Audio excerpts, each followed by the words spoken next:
সিলেটের গোলাপগঞ্জে এনসিপির গাড়িবহরে হামলার ঘটনা ঘটেছে। এ নিয়ে বিস্তারিত জানাতে সিলেট থেকে যোগ দিচ্ছেন সহকর্মী প্রত্যুষ তালুকদার।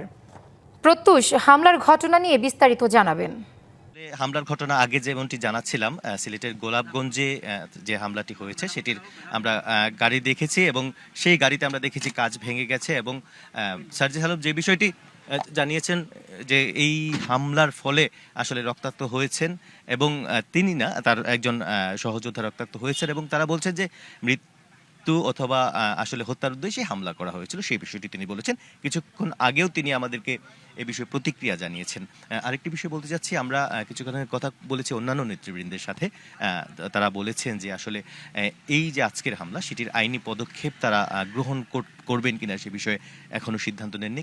তারা বলছেন যে সরকার বিরোধী দলকে দমনের জন্য এই হামলা চালাচ্ছে এবং তাদের অভিযোগ স্পষ্ট। তারা বলছেন যে বিএনপি কেন্দ্র থেকে মদদ দিয়ে হামলাগুলো চালাচ্ছে, এটা তাদের অভিযোগ।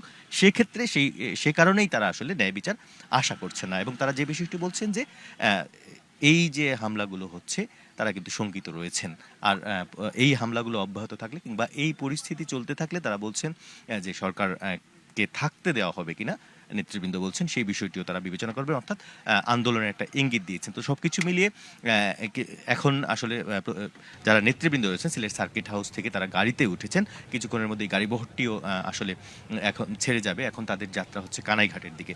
তো তারা বলছেন কানাইঘাটে প্রোগ্রাম শেষ করে আরেকটি যে কর্মসূচি রয়েছে তাদের নির্ধারিত ওসমানীনগর, সেই বিষয়টি পালন করবেন কিনা সেটি এখনো নিশ্চিত নয়। হয়তো পরবর্তীতে আমরা সেই সম্পর্কে আপডেট জানিয়ে দিতে পারবো।